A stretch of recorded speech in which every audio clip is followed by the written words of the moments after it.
Bem-vindas ao Cristã Sem Migué. Hoje vamos descobrir como cultivar um coração de Maria em meio ao caos de um mundo de Marta. Se você vive na correria, mas sonha com momentos de paz e intimidade com Deus, esse episódio é para você. Vamos mergulhar no livro de Joanna Weaver, Como Ter o Coração de Maria no Mundo de Marta, e trazer o melhor da literatura cristã para enriquecer nossa jornada, com dicas, histórias inspiradoras e aquele papo direto que a gente ama. Bora começar!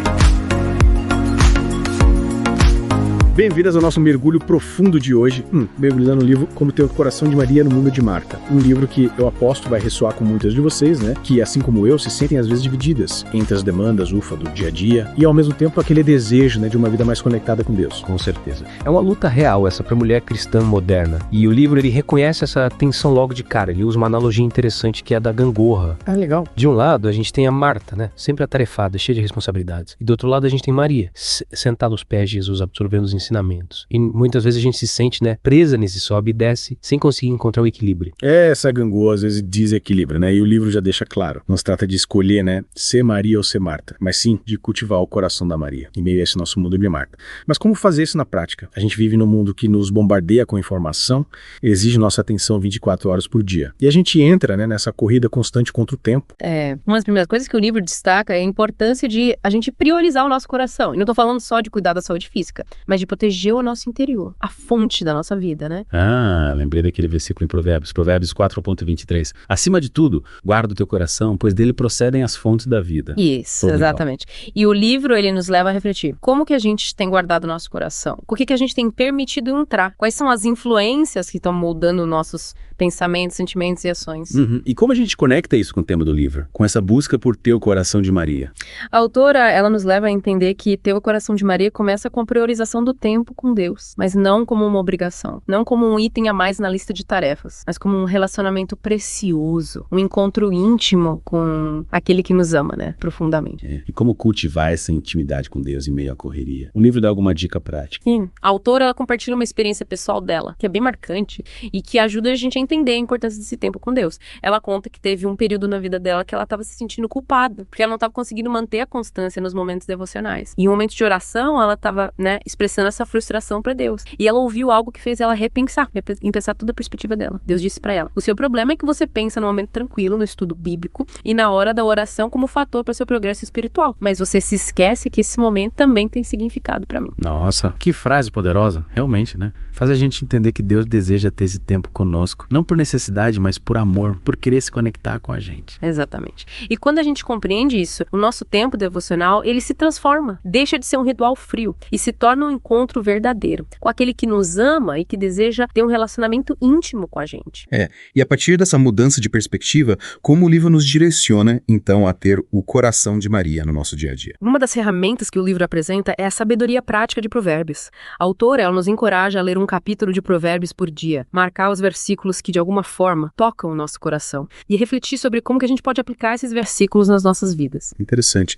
Ler Provérbios não como um acúmulo de conhecimento, mas como um guia para as nossas ações. Exatamente. É a sabedoria de Deus se tornando prática no nosso dia a dia, nos ajudando a tomar decisões, a lidar com os desafios e a viver de forma mais alinhada com a vontade dele. E essa sabedoria prática muitas vezes nos leva a agir com coragem e determinação, assim como a Zípora, esposa de Moisés. Falando em Zípora, o livro Mulher do Reino conta a história dela de uma forma que, nossa, faz a gente pensar.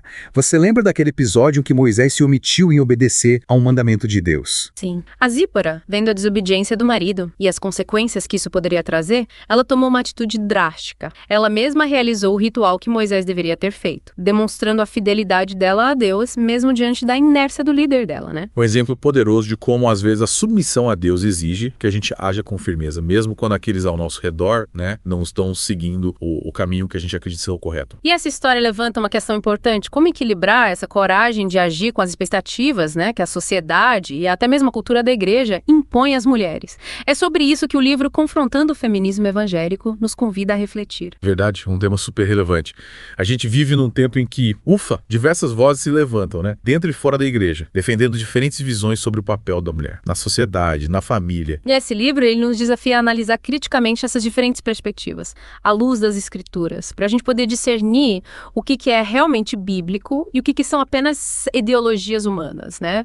É como se a gente tivesse que filtrar tudo que a gente ouve, lendo, estudando e principalmente orando para Deus nos dar sabedoria para entender, né, o que é verdade. Com certeza. E essa busca pela verdade também se aplica à forma como a gente lida com as nossas próprias emoções. O livro Depressão ou Tristeza, do que sofrem as mulheres, e ele nos alerta sobre um problema que é muito comum nos dias de hoje, que é a medicalização excessiva da tristeza. É verdade. Muitas vezes a tristeza, que pode ser uma reação natural às situações difíceis da vida, é tratada como uma doença, mascarando, né, as causas reais e impedindo que a gente lide com elas de forma saudável. E o livro, ele nos convida a olhar com mais atenção para o contexto. O contexto em que os sintomas de tristeza surgem, para a gente poder diferenciar, né, de um quadro depressivo que realmente demanda tratamento médico.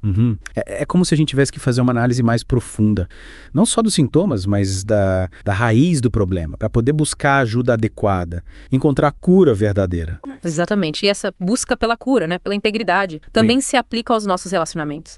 E, por falar em relacionamentos, o livro Manual da Mulher Sábia nos traz dicas valiosas para a gente cultivar um relacionamento saudável, feliz com o nosso parceiro. E quais são os segredos para um relacionamento feliz, o que o livro destaca? Um dos pontos que o livro enfatiza é a importância da comunicação. Comunicação assertiva e respeitosa. Aprender a expressar os nossos sentimentos, as nossas necessidades de forma clara, sem atacar, sem culpar o outro. Isso é fundamental para que o diálogo seja construtivo e gere resultados positivos na relação. A gente sabe que nem sempre é fácil, né? Yeah. Às vezes a emoção fala mais alto e a gente acaba se expressando de forma inadequada, gerando conflitos desnecessários. Sim, a comunicação é um desafio constante em qualquer relacionamento, mas o livro nos incentiva a buscar o diálogo aberto, honesto, com respeito, com empatia, para a gente poder construir um relacionamento mais forte, mais duradouro. E por falar em empatia, o livro também destaca a importância da gente buscar compreender o ponto de vista do nosso parceiro, né? As emoções, as necessidades. Com certeza. A empatia é um ingrediente essencial para um relacionamento saudável, porque ela nos permite sair do nosso próprio mundinho, né? E se conectar com o outro de forma mais profunda, mais genuína. É como se a gente pudesse colocar nossos pés nos sapatos do outro, né? Para tentar enxergar o mundo pela perspectiva dele e compreender melhor as atitudes, as reações. Exatamente. E essa compreensão mútua nos ajuda a lidar com os conflitos de forma mais construtiva, a perdoar as ofensas e a fortalecer o vínculo entre o casal. E quando a gente fala de conexão profunda, o livro Intimidade nos convida a explorar não só a intimidade física, mas também a emocional, né, no nosso relacionamento. E cultivar essa intimidade emocional exige tempo, exige dedicação e, acima de tudo, exige diálogo. O livro nos encoraja a compartilhar os nossos sentimentos, os nossos sonhos, nossos medos com o nosso parceiro, criando, assim, um espaço de confiança, de vulnerabilidade, que fortalece o vínculo do casal. É como se a gente estivesse construindo um jardim secreto, onde a gente pode ser nós mesmas, sem máscaras, sem disfarces, compartilhando nossos anseios mais profundos e recebendo o amor, o acolhimento do nosso parceiro. E, nesse jardim secreto, a intimidade floresce, o amor se fortalece e o relacionamento se torna um refúgio, um lugar de paz, de segurança em meio às tempestades da vida. Que lindo. Mas E quando a intimidade é ameaçada pela inveja, como lidar com esse sentimento tão destrutivo que pode contaminar o relacionamento? o livro Inveja nos orienta a reconhecer, né, a presença da inveja no nosso relacionamento e a conversar abertamente com o nosso parceiro sobre como a gente se sente. Além do diálogo, o livro também destaca a importância da gente investir em autoconhecimento e autoestima, porque como a gente está segura de si mesma, a gente tende a ser menos propensa a sentir inveja dos outros. É como se a gente precisasse fortalecer as nossas raízes, né? Para que os ventos da comparação, da insegurança não nos abalem. Exatamente. Quando a gente está enraizado em Deus, né, na sua palavra, no seu amor, a inveja perde o poder sobre nós. E a gente pode se alegrar com as conquistas do nosso parceiro, celebrando o sucesso dele como se fosse o nosso. E como lidar com as crises, que inevitavelmente surgem em todo relacionamento. Afinal, nenhum relacionamento é perfeito, né? Livre de desafios e conflitos. O livro Crises no Relacionamento nos lembra que as crises, elas não são necessariamente o fim da linha, mas que elas podem ser oportunidades de crescimento, de fortalecimento do vínculo entre o casal. E para que essa transformação aconteça, o livro nos incentiva a manter o diálogo aberto, honesto, buscando compreender a perspectiva do outro e trabalhar em conjunto para encontrar soluções para os problemas. É como se a gente pudesse usar as crises como um trampolim, né? Para impulsionar nosso relacionamento para um novo nível de intimidade, de compreensão e amor. Exatamente. E quando a gente enfrenta os desafios juntos, com amor, com respeito, o nosso relacionamento se torna mais forte, mais resiliente, capaz de superar qualquer obstáculo. E quando a crise é gerada pela falta de reconhecimento, de valorização no relacionamento, afinal, todo mundo precisa se sentir amado, né? Valorizado, apreciado. O livro Como Lidar com a Falta de Valorização no Relacionamento, ele nos orienta a conversar com o nosso parceiro sobre como a gente se sente, expressando as nossas necessidades, nossas expectativas de forma clara, de forma assertiva. Além do diálogo, o livro também nos incentiva a observar as ações do nosso parceiro, porque muitas vezes o amor, o carinho, eles se manifestam mais através de gestos do que de palavras. É verdade. Às vezes a gente espera ouvir grandes declarações de amor, né? Mas o que realmente importa são as pequenas atitudes do dia a dia. Os gestos de cuidado, de carinho, de atenção, que demonstram o amor verdadeiro. E quando a gente se sente amada, valorizada, a nossa autoestima se eleva, a nossa confiança no relacionamento, ela se fortalece. E a nossa capacidade de amar, de perdoar, se expande. Que lindo! E falando em mulheres inspiradoras, né? Que agiram com sabedoria, com coragem, o livro Mulher do Reino apresenta pra gente o exemplo de Abigail. Você lembra da história dela? Sim.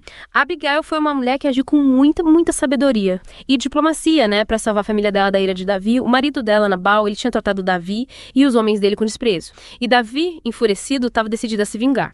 Mas Abigail, com a atitude dela, humilde, estratégica, ela conseguiu apaziguar a ira de Davi e evitar um derramamento de sangue. É uma história que mostra como a mulher sábia, além de cuidar do lar, também pode exercer influência, liderança em situações desafiadoras, né? Usando a inteligência, a sensibilidade, a fé para promover a paz, a reconciliação. E essa história nos conecta de volta com o livro Como Ter o Coração de Maria no Mundo de Marta, que nos convida a buscar esse equilíbrio entre a devoção e o serviço no nosso dia a dia. Afinal, assim como Abigail, a gente é chamada para ser mulher de fé, que busca Deus em primeiro lugar, mas que também se engaja no mundo, usando os dons, os talentos para fazer a diferença. E essa busca pelo equilíbrio, como a gente já viu, né? Ela começa com a priorização do nosso coração, com o cultivo de um relacionamento íntimo com Deus, através da oração, da leitura da Bíblia, da meditação na sua palavra. E a partir dessa conexão com Deus, a gente é capacitada a viver de forma mais equilibrada, servindo ao próximo com alegria, compaixão, sem negligenciar o cuidado com nós mesmos e com aqueles que amamos. É como se o coração de Maria nos impulsionasse a servir como mar, mas com a serenidade e a paz que a gente só encontra em Deus. Exatamente. E é sobre essa jornada que a gente vai continuar conversando na próxima parte do nosso mergulho profundo. Fiquem ligados. Se você quer se aprofundar no que estamos discutindo hoje e explorar ainda mais essa jornada com Cristo, os livros mencionados no podcast estão aqui à disposição. Dá uma olhada no primeiro comentário para encontrar os links e, quem sabe, descobrir seu próximo livro de cabeceira. Ler é um grande passo para nos aproximarmos do Senhor e crescer na fé. Não deixe de conferir. Voltando à nossa conversa sobre como ter o coração de Maria no mundo de Marta, vamos nos aprofundar em como de fato cultivar essa postura de coração no dia a dia. A gente já falou sobre a importância do tempo devocional com Deus, né? De ler a Bíblia, meditar na palavra, mas como ir além desses momentos e levar o coração de Maria para todas as áreas. É como se a gente quisesse levar essa presença de Deus com a gente para onde a gente fosse, né? No trabalho, em casa, nos relacionamentos. Mas na prática, como fazer isso? O livro dá alguma dica. Sim. A autora, ela mostra pra gente que ter o coração de Maria não se resume só a momentos de quietude, de oração. É sobre uma postura do coração, uma disposição interna de estar conectada com Deus em todos os momentos, mesmo em meio às tarefas, às responsabilidades. E uma das ferramentas que ela apresenta pra gente é a prática da gratidão. Gratidão. Mas como a gratidão pode nos ajudar a ter o coração de Maria? A gratidão, ela nos ajuda a mudar o nosso foco. Ao invés de a gente se concentrar nas dificuldades, nas coisas que nos faltam, a gente passa a enxergar as bênçãos que Deus tem nos dado, mesmo nas pequenas coisas. E essa mudança de perspectiva, ela nos aproxima de Deus, nos enche de alegria e faz com que a gente tenha um coração mais leve, mais sereno. Faz sentido. Quando a gente está grata, é como se a gente estivesse reconhecendo a bondade de Deus na nossa vida e isso nos conecta com Ele de uma forma especial. Mas, e quando as coisas estão difíceis? Quando a gente se sente magoada, ferida, com o coração cheio de ressentimento, como cultivar a gratidão em meio à dor? É aí que entra outro elemento fundamental que o livro destaca, que é o perdão. Guardar mágoa, ressentimento no coração, isso nos afasta de Deus e nos impede de experimentar a sua paz. É perdoar, às vezes é um processo difícil, né? Principalmente quando a gente foi profundamente ferida. Como encontrar forças para perdoar, mesmo quando a dor parece insuportável. O livro, ele nos lembra que o perdão não é um sentimento, mas é uma escolha que a gente faz não para beneficiar a pessoa que nos feriu, mas para libertar a gente mesma da amargura, do sofrimento que nos prendem ao passado. E essa libertação, ela abre espaço para que o amor de Deus inunde o nosso coração, nos curando e nos capacitando a amar o próximo. E esse amor ao próximo, por sua vez, é um reflexo do nosso amor a Deus, né? Afinal, a gente não pode ter o coração de Maria se a gente não tiver um coração cheio de compaixão e de misericórdia. Exatamente. O livro mostra pra gente que o amor ao próximo é um termômetro do nosso amor a Deus. Quando a gente ama Deus de todo o nosso coração, esse amor transborda e alcança aqueles que estão ao nosso redor. E esse amor se manifesta não só em grandes gestos, mas nas pequenas atitudes do dia a dia. Que legal. O livro dá algum exemplo prático de como a gente pode demonstrar esse amor ao próximo? Sim. A autora, ela nos incentiva a sermos gentis, pacientes com as pessoas, ao oferecer ajuda para quem precisa, a ser compassiva com os que sofrem, a perdoar as ofensas, a encorajar os desanimados, enfim, a buscar oportunidades de servir o próximo com alegria, com amor, como um reflexo do amor de Deus em nós. E todas essas atitudes, quando realizadas com coração sincero, né, motivado pelo amor a Deus, se tornam verdadeiros atos de serviço. É como se a gente estivesse servindo a Deus através do cuidado com o próximo. E é nesse ponto que o coração de Maria e o mundo de Marta se encontram. Exatamente. Quando a gente serve ao próximo com um coração cheio de amor, de devoção a Deus, as nossas ações, elas deixam de ser só tarefas e se tornam um ato de adoração. E o livro conta uma história que ilustra bem essa ideia, que é a história de uma mulher que se sentia muito sobrecarregada com as tarefas domésticas. Ela se via como Marta, sempre correndo de um lado para o outro, sem tempo para se conectar com Deus. Até que um dia ela teve um insight. Ela podia usar o tempo que ela passava limpando a casa para orar, para meditar na palavra de Deus. Interessante. E como isso funcionou para ela? Ela conseguiu conciliar, então, as tarefas domésticas com o tempo com Deus? Sim. A partir daquele momento, as tarefas domésticas deixaram de ser um fardo e se tornaram um momento de intimidade com Deus. Ela passou a enxergar a limpeza da casa como um ato de serviço a Deus e à família dela. E isso transformou completamente a experiência dela. O que antes era motivo de estresse, de frustração, se tornou uma oportunidade de conexão com Deus e de adoração. Que história inspiradora. Ela mostra pra gente que a gente pode encontrar Deus em todos os momentos, até mesmo nas tarefas mais simples do dia a dia, e que a gente pode transformar o nosso mundo de Marta num lugar de adoração, sem precisar se isolar do mundo ou abandonar as nossas responsabilidades. Exatamente. E para nos ajudar a cultivar essa postura de coração de forma mais intencional, o livro ele sugere a criação de um diário de leitura, que é um plano simples para ter um momento de oração mais profundo durante o dia.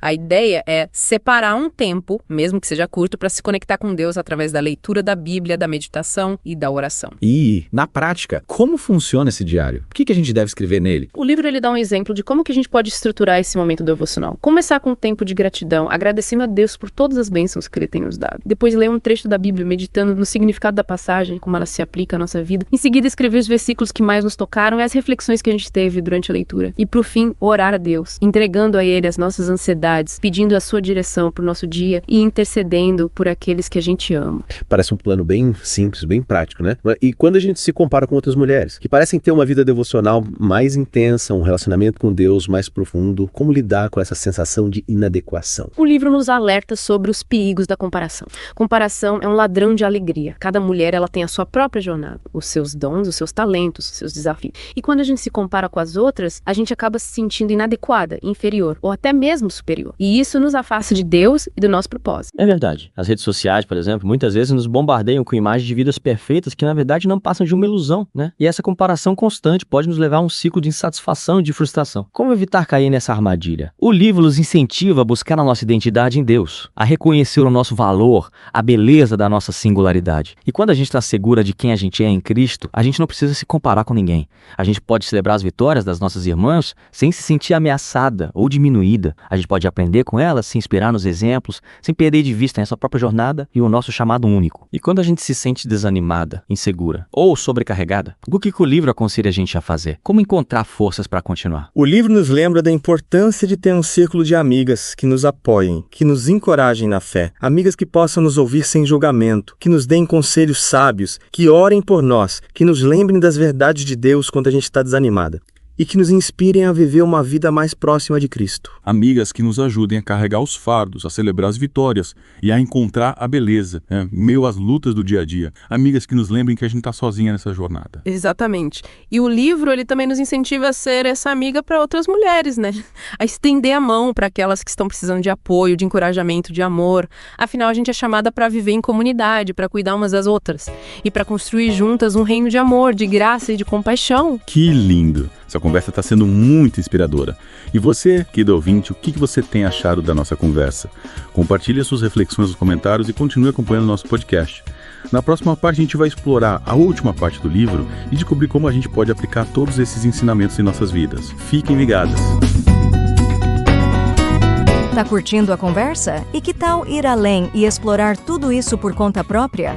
Os livros mencionados aqui estão na descrição, prontinhos para você dar aquele mergulho.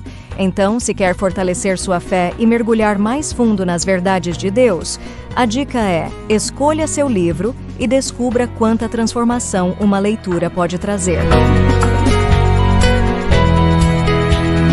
chegamos à parte final do nosso mergulho em como ter o coração de Maria no mundo de Marta. Exploramos tantas ideias inspiradoras, sobre como encontrar esse equilíbrio entre a devoção a Deus e a correria da vida. Olhando para tudo que a gente conversou, qual a mensagem principal que você destaca dessa obra? O que mais me tocou foi como o livro coloca ênfase em cultivar uma postura do coração. Não é só seguir regras, um monte de atividades, Ter o coração de Maria é levar essa presença de Deus para tudo na vida. Cada tarefa, cada relacionamento não é se isolar do mundo. É como transformar cada pedacinho do nosso dia a dia no ato de adoração, seja cuidando da casa, trabalhando, estudando, sendo mãe. Mas como fazer isso quando a gente se sente tão pressionada? A mulher de hoje enfrenta tanta coisa, Pressão no trabalho, na vida social, as responsabilidades com os filhos. É verdade. A realidade da mulher moderna é bem desafiadora. E o livro reconhece isso. Ele nos incentiva, a buscar descanso em Deus. A gente não precisa dar conta de tudo sozinha. Entregar as ansiedades, as preocupações nas mãos do Pai. E descansar na graça e no amor dele. Isso! É como encontrar em Deus a força e a serenidade para lidar com os desafios. Sem tentar ser super mulher, reconhecendo nossos limites, confiando no cuidado e na provisão dele. Que mensagem libertadora. E o livro também liberta a gente daquela culpa, da cobrança por não sermos perfeitas. A gente não precisa ser Maria ou Marta, mas sermos nós mesmas, únicas e amadas por Deus do nosso jeitinho. E essa autenticidade, essa liberdade de ser a quem a gente é, que nos permite viver de forma plena, encontrar nossa identidade em Cristo e deixar Ele nos transformar. E essa transformação a gente vê, nas nossas ações, nos relacionamentos, na forma como a gente serve a Deus e ao próximo. É como se o coração de Maria nos lavasse a viver o mundo de Marta, mas de um jeito mais leve, mais alegre, com mais propósito. É isso aí. Ter o coração de Maria no mundo de Marta é viver com os olhos em Jesus, deixar Ele guiar a gente. É encontrar a beleza de Deus em cada momento, na oração, na correria do dia a dia. Que lindo! Essa conversa me fez pensar em tantas coisas. E vocês, queridos ouvintes, o que aprenderam com essa nossa jornada no livro Como Ter o Coração de Maria no Mundo de Marta? Compartilhem suas reflexões com a gente nos comentários. O que mais tocou você? Quais as suas maiores dificuldades em encontrar esse equilíbrio? Vamos continuar essa conversa. Lembrando que essa busca por equilíbrio é uma jornada. Não tem linha de chegada. Haverão dias em que a gente vai se sentir mais como Maria em profunda adoração e outros mais como Marta, com a mão na massa. Mas o importante é manter o coração voltado para Jesus. Deixar Ele guiar a gente e viver cada dia com graça, amor e propósito. E assim a gente encerra mais um mergulho profundo aqui no nosso podcast. Esperamos que vocês tenham gostado dessa jornada com a gente. Até a próxima e que a paz de Cristo, que excede todo o entendimento, guarde seus corações e suas mentes em Cristo Jesus.